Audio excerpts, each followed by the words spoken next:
Hello and welcome my dear students. I am your English mentor और आज मैं आपके लिए लेकर आई हूँ एक बहुत इंटरेस्टिंग टॉपिक जिसका नाम है सब्जेक्ट वर्ब एग्रीमेंट, यानी कि एक सेंटेंस में हमारा सब्जेक्ट और वर्ब कैसे एक एग्रीमेंट फॉर्म करते हैं एक सेंटेंस को सेंसिबल या फिर कंप्लीट सेंस में लाने के लिए। चलिए देखते हैं। तो पहले आएगी आपके सामने एक प्रेप टाइम एक्सरसाइज जो करनी है आपको attempt. Then what is the meaning of subject verb agreement? Let's see. It refers to the grammatical rule that the form of the verb must correspond with its subject in both number and person. यानी कि students ये और कुछ नहीं, बस एक grammatical rule है हमारा, जहाँ पर हमारे वर्ब को हमारे सब्जेक्ट से एग्री होना होता है, चाहे वो नंबर्स में हो या फिर पर्सन। नंबर यानी कि सिंगुलर या प्लूरल और पर्सन यानी कि फर्स्ट, सेकंड या third person. This ensures that a sentence is grammatically accurate and clear in meaning. यानी कि ये बताता है कि हमारे सेंटेंस ग्रामेटिकली एक्यूरेट हैं और उनका मीनिंग भी क्लियर है। Now, let's consider a few examples. Joseph eats fruits. Joseph singular है इसलिए वो eats करेगा, यानी कि सिंगुलर नंबर के साथ हम s ऐड करेंगे तो वो फ्रूट्स खा रहा है। Joseph and zaid eat fruits. यहाँ पर स्टूडेंट्स दो सब्जेक्ट हैं, हमने s यूज नहीं करा है क्योंकि वो दोनों एक ही काम कर रहे हैं।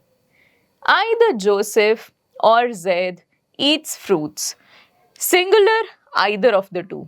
यहाँ पर क्योंकि दोनों में से एक की ही बात होगी, यानी कि दोनों में से एक ही फ्रूट खा रहा है, दोनों नहीं खा रहे हैं, इसीलिए हमने ईट्स यूज करा है।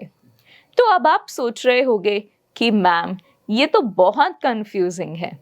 Yes, it can be confusing, लेकिन अगर आपको रूल्स अच्छे से समझ में आ जाते हैं तो ये मुश्किल नहीं रहता है फिर। तो क्या आप एक्साइटेड हैं जानने के लिए कि ये क्या रूल्स हैं? यस, तो चलिए शुरू करते हैं।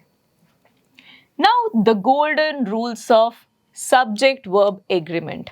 हमारे सब्जेक्ट वर्ब एग्रीमेंट के क्या हैं ये गोल्डन रूल्स? तो सबसे पहले आता है basic rule. A singular subject जैसे कि शी, तरुण या house takes a singular verb. ये तो बहुत आसान बात है, सिंगुलर सब्जेक्ट होगा तो सिंगुलर वर्ब होगा, और अगर प्लूरल सब्जेक्ट होगा तो हमारा वर्ब भी प्लूरल ही होगा। जैसे कि Delhi is a beautiful city.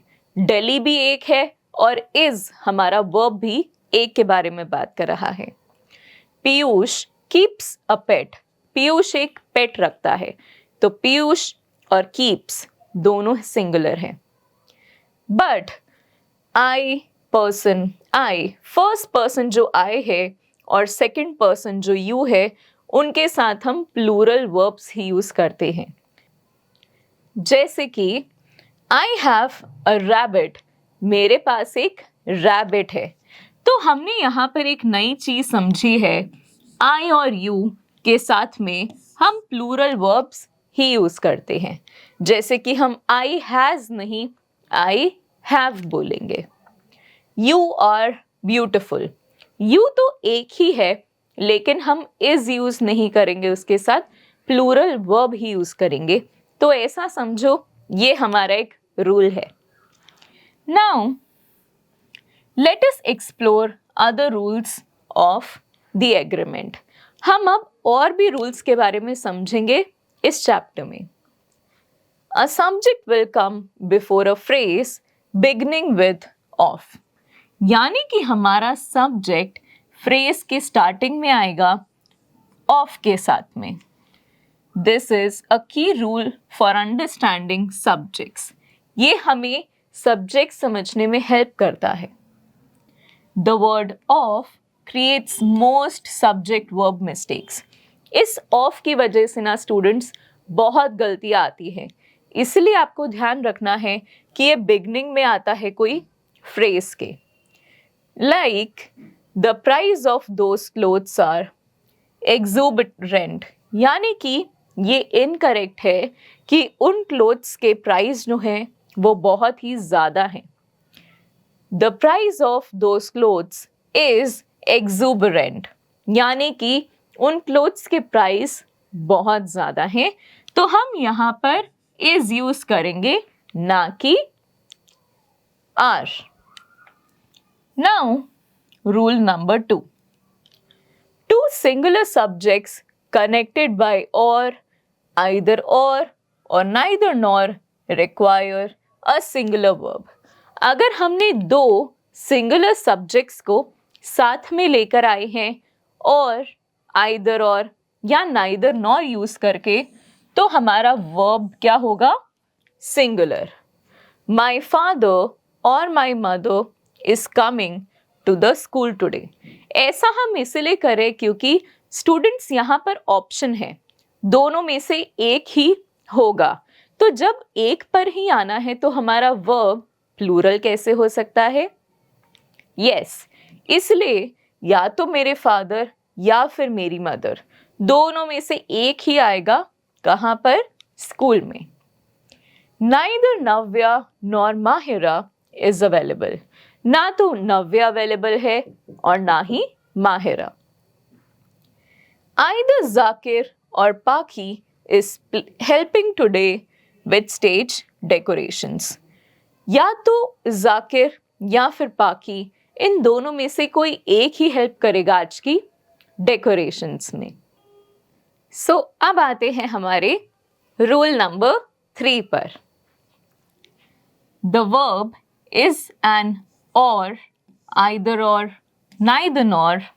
Sentence agrees with the pronoun और नाउन क्लोजेस्ट टू इट।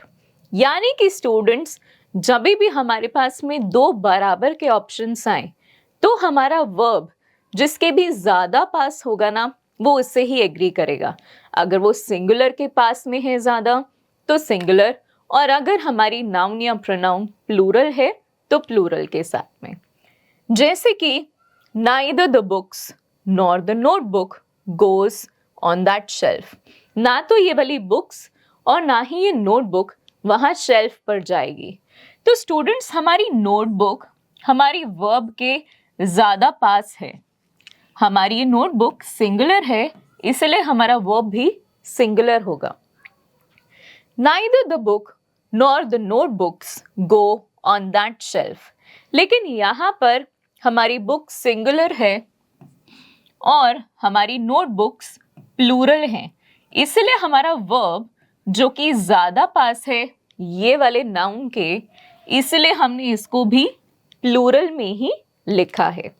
ये एक बहुत इंपॉर्टेंट रूल है जिसको आप ध्यान रखें।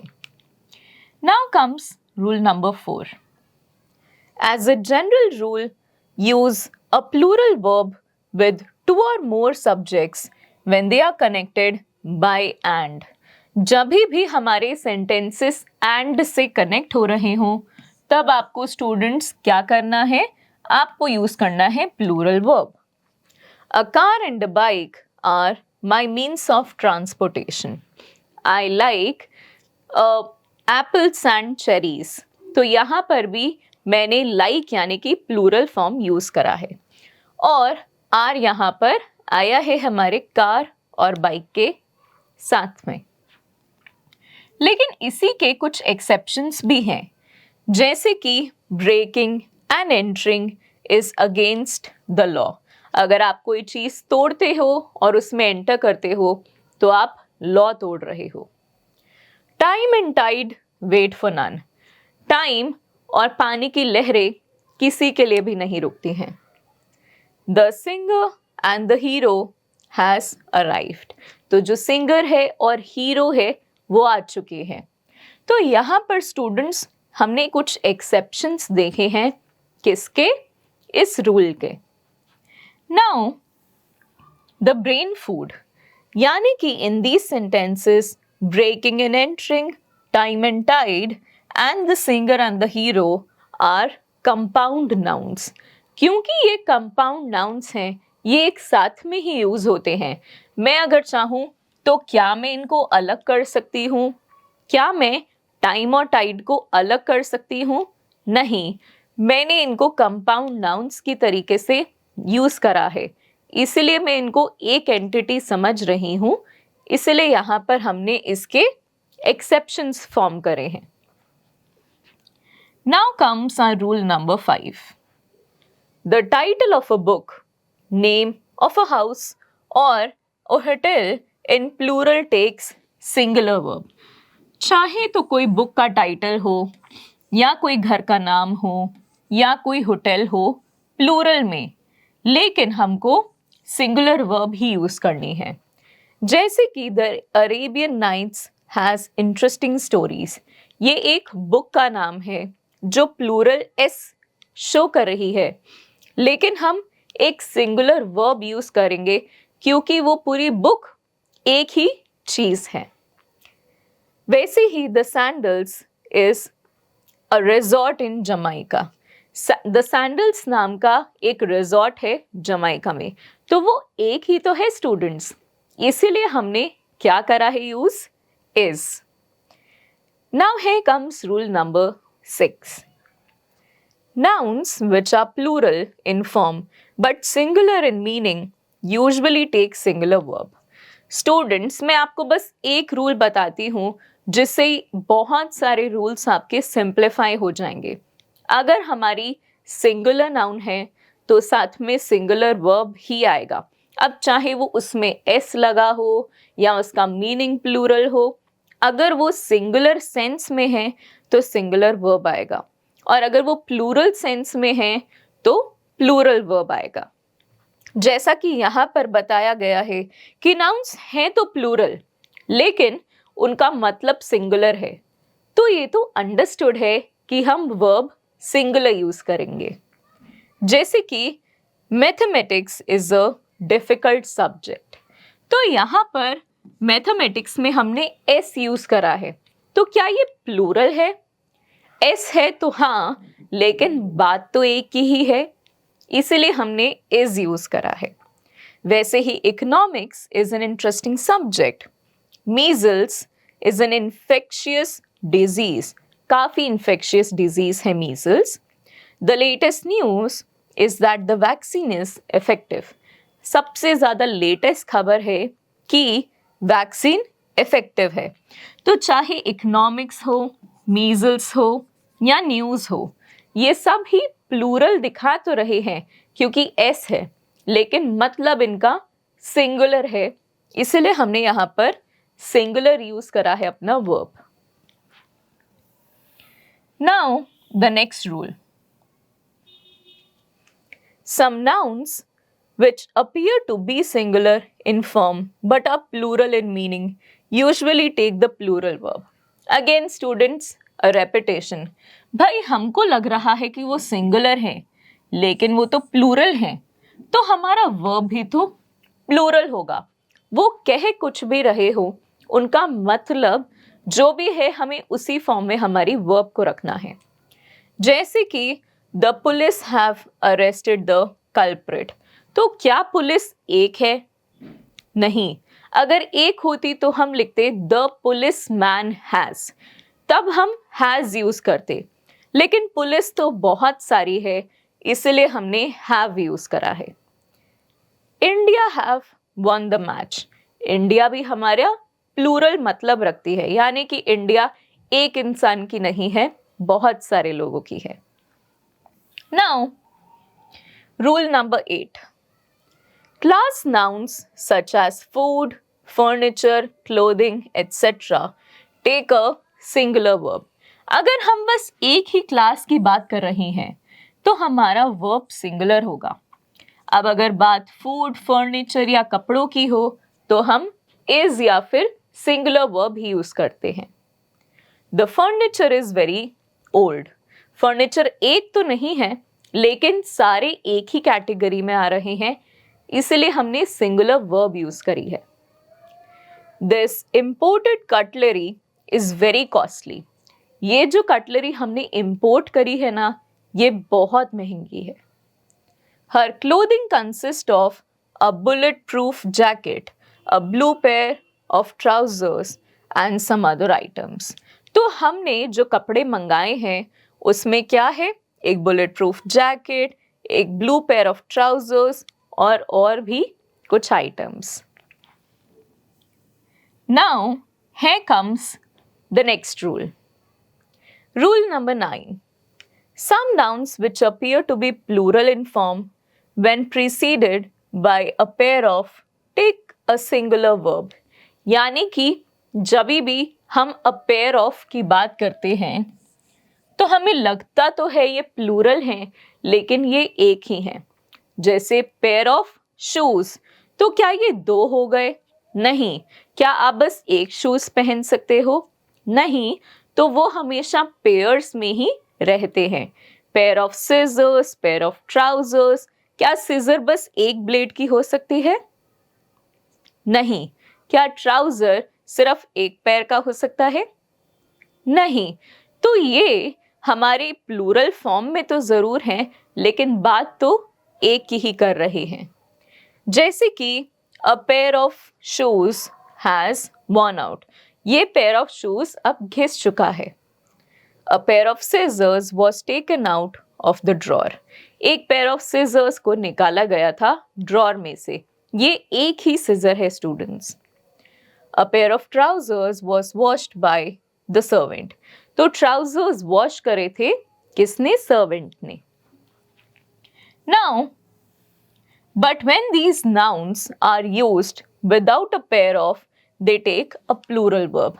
अगर आप यहाँ पर से a pair of remove कर दो और सिर्फ shoes, scissors या trousers लिखो तो ये plural बन जाते हैं। जैसे कि his shoes have worn out, उसके shoes घिस चुके हैं। My scissors do not cut well, मेरी जो scissors है ना उससे अच्छे से कटिंग नहीं होती है। Then we have rule 10A, यानी कि इसके दो पार्ट्स हैं। Sometimes the subject is separated from the verb by such words as, यानी कि कभी कभी स्टूडेंट्स हम सब्जेक्ट को अलग कर देते हैं हमारे वर्ब से। क्या वर्ड्स यूज करके? along, with, as well as, besides या फिर not. These words and phrases are not part of the subject. ये words या phrases part नहीं होते हैं हमारे subject के। Ignore them and use a singular verb when the subject is singular. Again students, बातें चाहे एक हो या 10 हो, अगर हमारा subject singular है तो singular verb होगा। The comedian along with the singer is expected shortly. हमारा मेन सब्जेक्ट क्या है? कॉमेडियन है, और उसके साथ में उसके सिंगर्स भी, हम उनको एक्सपेक्ट कर रहे हैं थोड़ी ही देर में। Excitement as well as nervousness is the cause of her action, क्योंकि वो एक्साइटेड है और नर्वस है, इसलिए ऐसे बिहेव कर रही है। Now parenthesis are not part of the subject. Parenthesis होते हैं हमारे कुछ नहीं लेकिन brackets. Aamir and his group was always welcome, लेकिन ये तो ब्रैकेट में है ना, तो हम इसको इग्नोर करते हैं। हम सिर्फ आमिर को ही कंसिडर करेंगे जो हमारा सिंगुलर है। So Aamir was always welcome bracket में है, इसलिए हमने इक्वल इंपॉर्टेंस नहीं दिया है। Now rule number 11. In sentences beginning with here or there, the true subject follows the verb. यानी कि जब हमारे sentences here या there से शुरू हों तो the true subject follows the verb. यानी कि हमारा subject follow करता है verb को। There are 4 hurdles to jump. हमने पहले R लगाया है तो अब हमारा जो भी वर्ब आएगा वो क्या होगा, प्लूरल ही होगा। There is a high hurdle to jump, और अगर इज यूज हुआ है तो हमारा सब्जेक्ट भी सिंगुलर हो जाएगा। Rule number 12 now, use a singular verb with distances, periods of time, sums of money when considered as a unit। जब हम इन सबको एक जैसा, एक ही यूनिट मान रहे हैं, चाहे वो डिस्टेंस हो, पीरियड्स ऑफ टाइम हो या सम्स ऑफ मनी हो, तो हम उसको सिंगुलर वर्ब ही के साथ ही यूज करते हैं। जैसे कि 4 kilometres is too far to walk, 4 kilometres बहुत ज़्यादा होते हैं वॉक करने के लिए। 3 years is the maximum sentence of that offense। अगर आप ऐसा कोई गुनाह करते हो तो मैक्सिमम आपको 3 साल की सज़ा या जेल होती है। $5 is a high price to pay। $5 बहुत ज़्यादा है पे करने के लिए, तो हमने यहाँ पर सिंगुलर वर्ब ही यूज़ करी है। लेकिन एक्सेप्शन है इसका, 100 रुपी यानी कि rupee notes were scattered on the floor, यानी कि 100 रुपये, क्योंकि ये रुपी नोट्स हैं, ये प्लूरल हो चुके हैं, इसीलिए हमने प्लूरल वर्ब यूज करी है कि वो फ्लोर पर फैले हुए हैं। Now rule number 13, with words that indicate portions like a lot, a majority, some या फिर all, rule 1 given earlier in this section is reversed, यानी कि rule number 1 reverse हो जाता है and we are guided by the noun after of, और हम noun को ही follow करते हैं of के बाद।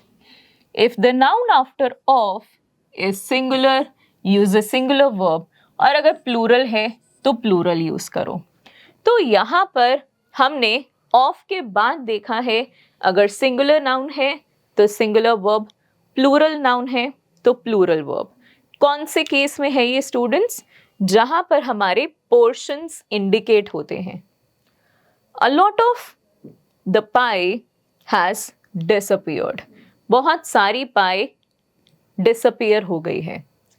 A lot of the pies have disappeared।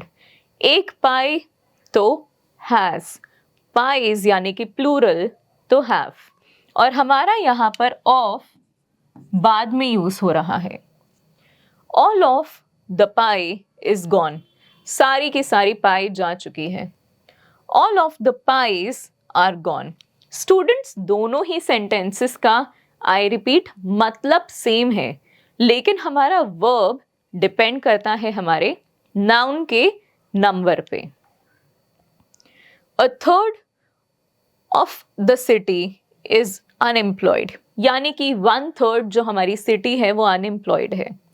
A third of the people are unemployed, people हमारे प्लूरल हैं, इसीलिए वो आर बन गए हैं।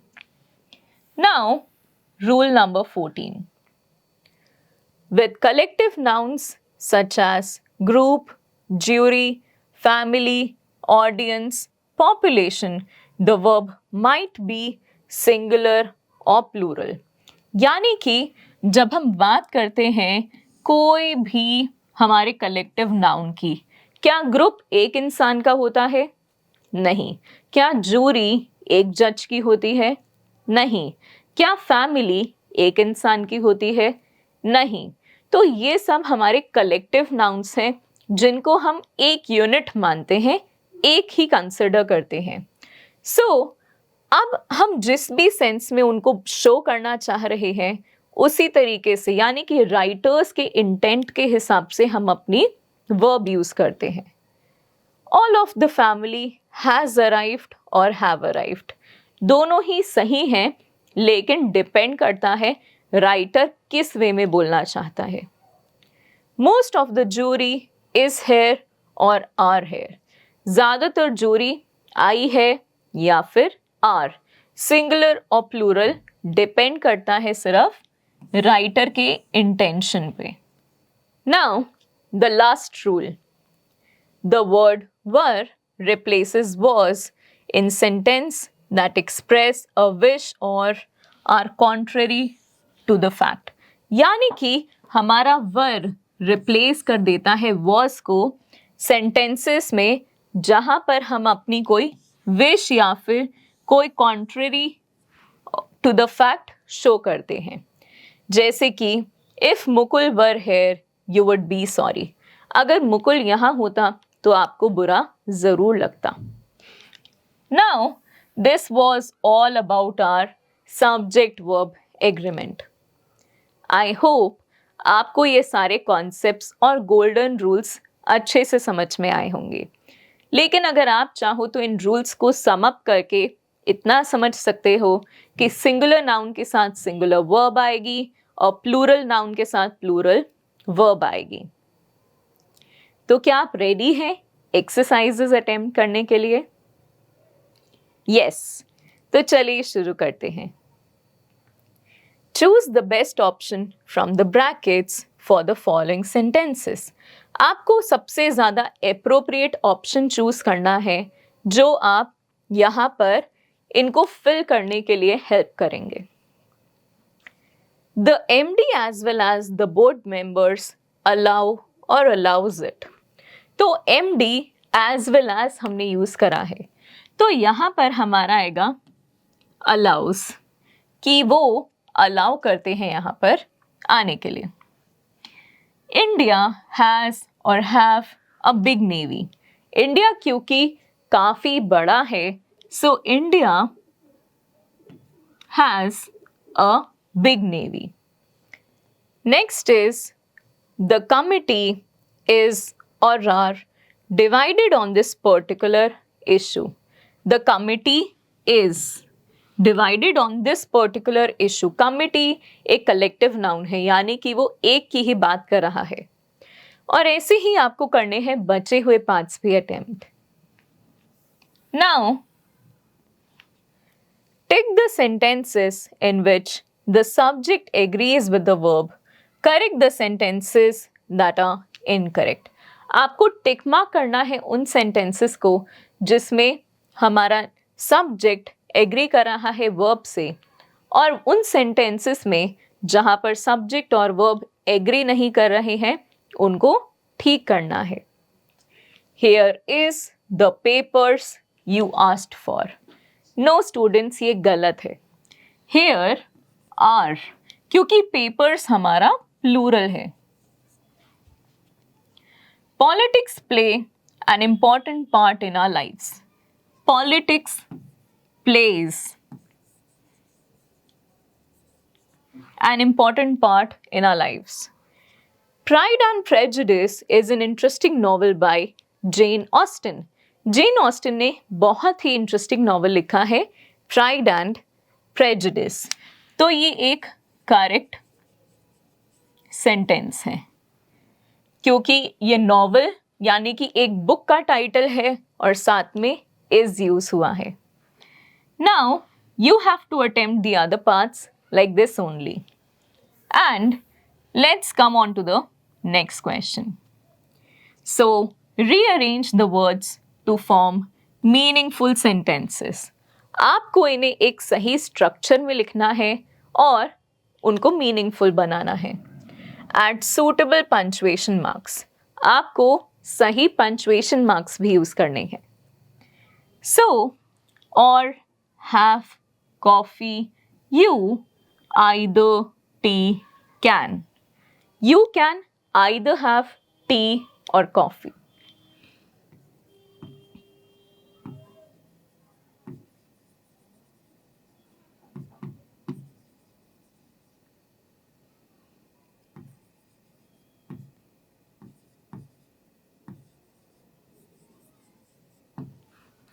तो या तो आप चाय ले लीजिए या फिर कॉफी। आप चाहते तो ये भी लिख सकते थे that you can have either T और कॉफी, वो भी करेक्ट होता। Has Ankita, Aditi, nor one race the neither. Neither Aditi nor Ankita has won the race.